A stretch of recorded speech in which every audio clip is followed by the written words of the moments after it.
Hello and welcome to Reason News. President Cyril Ramaphosa has removed Dr. Nobuhle Nkabane from her position as Minister of Higher Education and Training, following months of controversy surrounding the Sector Education and Training Authority's SETA board appointments. This marks a significant shakeup at the highest levels of government, with crucial implications for South Africa's education sector and political landscape. President Ramaphosa wasted no time in making his stance clear. Late last night, a statement from the presidency announced the immediate removal of Dr. Nobuhle Nkabane from her ministerial post. Her tenure, which began just last year on July 3, 2024, has been short-lived. The catalyst for this dramatic dismissal, a saga surrounding the appointments of chairpersons to the 21 Sector Education and Training Authorities, or SETAs. For those unfamiliar, SETAs play a crucial role in South Africa's skills development and training landscape. They are responsible for implementing national skills development strategies, dispersing funds, and ensuring that our workforce is adequately trained for the demands of the economy. Naturally, the integrity of these appointments is paramount. The allegations against Dr. Nkabane are serious: corruption and crucially misleading Parliament. It all stems from a contentious process of appointing the SETA board chairpersons, a process that saw a public outcry and attracted intense scrutiny from both legal and parliamentary bodies. Reports indicate that many of the proposed appointees had strong ties to the ruling ANC, raising immediate red flags about political interference and cadre deployment. Allegations centered on the appointment of several board members with close ties to the ANCs, including the son of Energy Minister Gwede Mantashe. Claims that Nkabane misled Parliament and about the existence and role of an independent panel supposed to oversee the appointments, with multiple purported panel members denying any involvement, and accusations of political interference and a lack of transparency in the selection process. Now, Boetie Manamela, previously Deputy Minister, has been appointed the new Minister of Higher Education and Training, while Dr. Nobuhle Nkabane steps in as Deputy Minister. Here's a video from Newzroom Africa. Well, we know the president has removed her and replaced her with Boetie Manamela, but by issuing that statement first, it appears that she would have sort of jumped before she was pushed.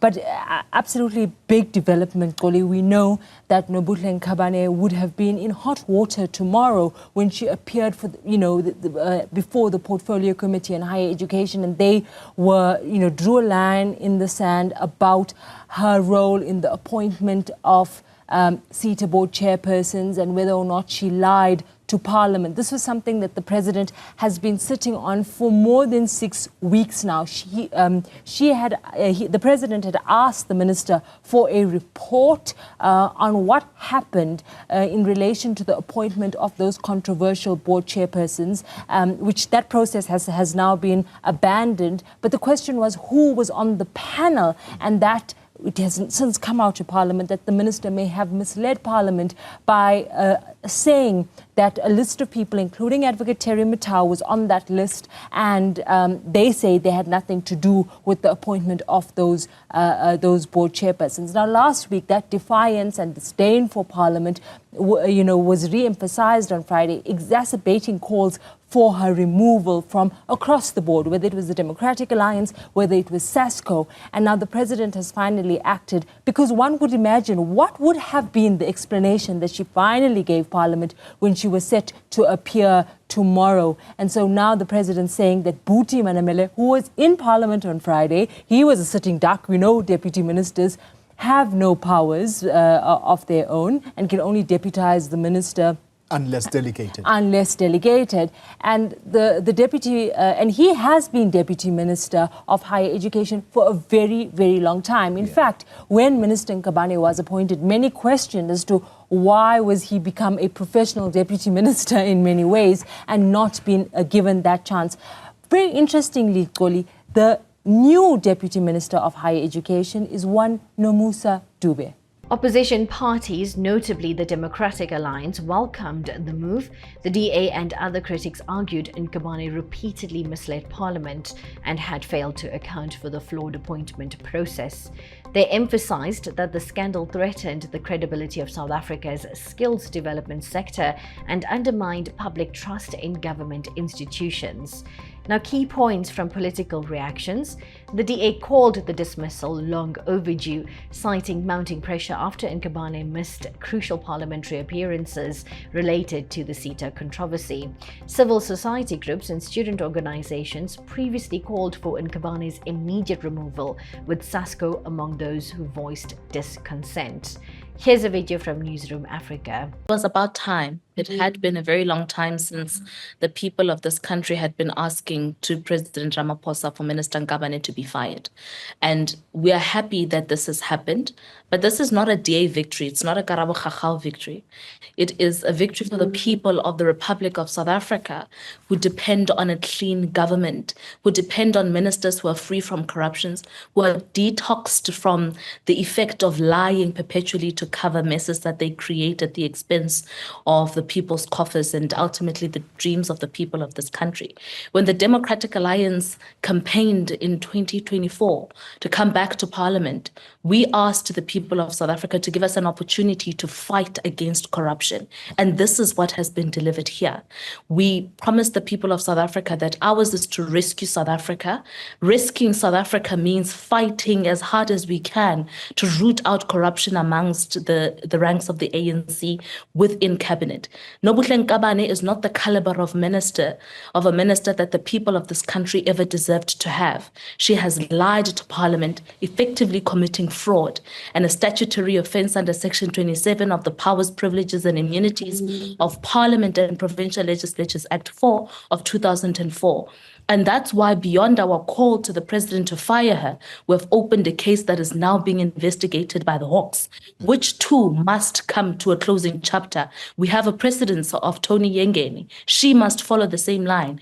It cannot be that in democratic South Africa in 2025, people think they can come to Parliament, earn salaries that are paid for by the monies of the people of South Africa via tax, and be audacious enough to come to Parliament and lie, not only about the work that they're doing there, but the impact that it has. Yeah. SETAs play an important role in uplifting and upskilling young people in this country, many of whom are sitting at home, hopeless, unable to put food on the table for themselves and their families. And the DA's fight here was directly linked at making sure that we detox SETAs from cadre deployment, we detox them from patronage. We detox them for them being a cash cow for cadres to enjoy, while young people are still left unskilled in our streets, are still left with outside of locked out of opportunities for jobs. Yeah. So we're saying as Democratic Alliance here, this is a victory for the people of South Africa. Thank you, South Africa, for the mandate that you've given the DA to fight here,